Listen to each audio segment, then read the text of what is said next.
about what tool is best for what situation. And there are lots of times where live coverage is necessary, but sometimes when things are actually, and maybe this goes to safety, in very high stakes situations, live coverage is not necessarily the best for you. It does not make sense to be running from advancing police while typing on your phone. That's not a good idea. Which I've done. Yeah, which both of us have done. It's one reason why I love Ustream in that situation, because all I have to do is this. Hold it behind your head while you run. But I tweet a lot less of that now because I'd rather record it and then edit that later. And I would like to be able to be close enough to things. When I write things, I move away in order to find a safe space to write something quickly, or to take notes or do a sketch. And I don't feel like that would be a safe thing to do in those circumstances.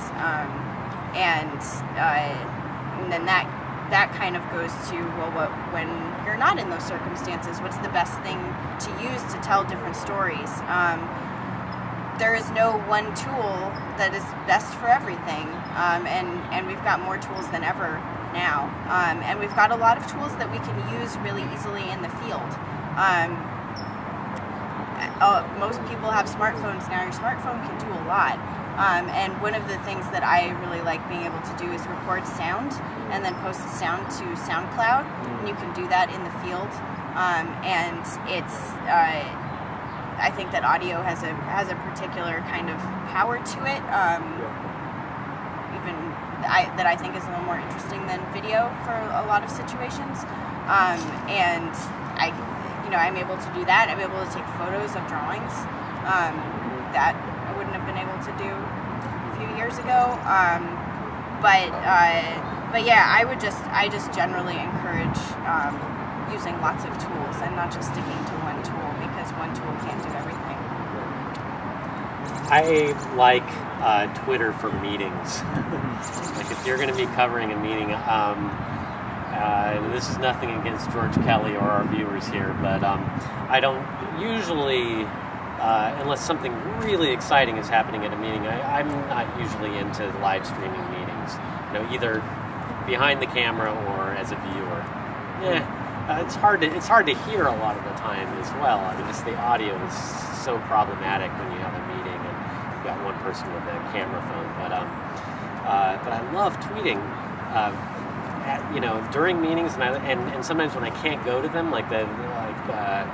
some of the Oakland City Council meetings, it's so informative and entertaining to be at home and to read those tweets, because you get the nuggets. If you follow enough people, if you got 3 or 4 or 5 people that are there and you follow them, I mean, it's just it's a cool experience. It's almost better than being there in a way, because I just get the pull.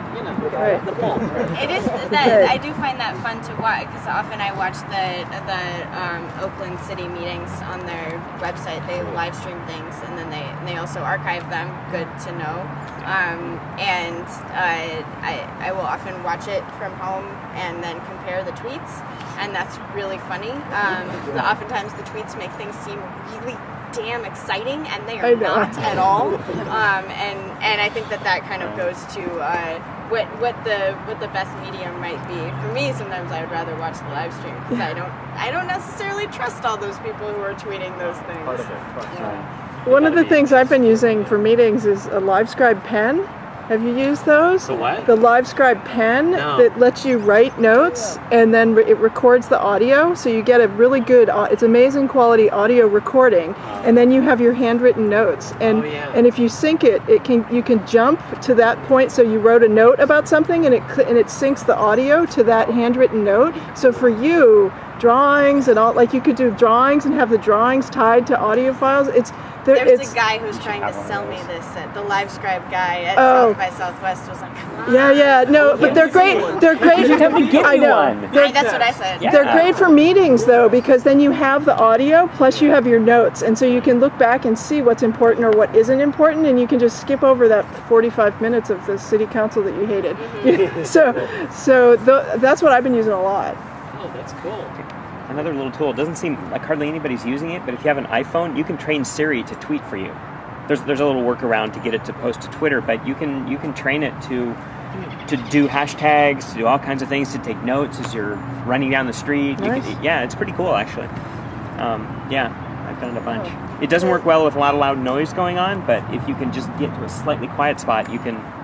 It's just so much quicker than trying to look out for what's going on. You know? Audio recording in smartphones is so good. I forgot about this. Copblock posted something about an application for Androids. I don't know if there's a similar one for iPhones, but this application, if someone, whether it's criminal or OPD, tries to break into your smartphone, and if they're trying to get the password or whatever, after so many failed password attempts, it will turn on the camera inside your phone, take a picture of the person who's taking it, and email it to you immediately with the timestamp and everything. Great idea. Awesome, that's another tool. You talk about passwords. You were going to talk about securing your data. I'm going to throw a bunch of that stuff on Okay. in the document. Okay. Just one of the things. I just read something online that it's incredibly easy. There's programs now that have been developed. The cops have. It's like super simple to bust those 4-digit passcodes. So if your phone allows it, do a much more complex passcode. It's sort of, you can change it for day-to-day use, but when you go into a place where you might get busted or something, make it a really complex one. Yeah, and then it's virtually impossible to break at this point.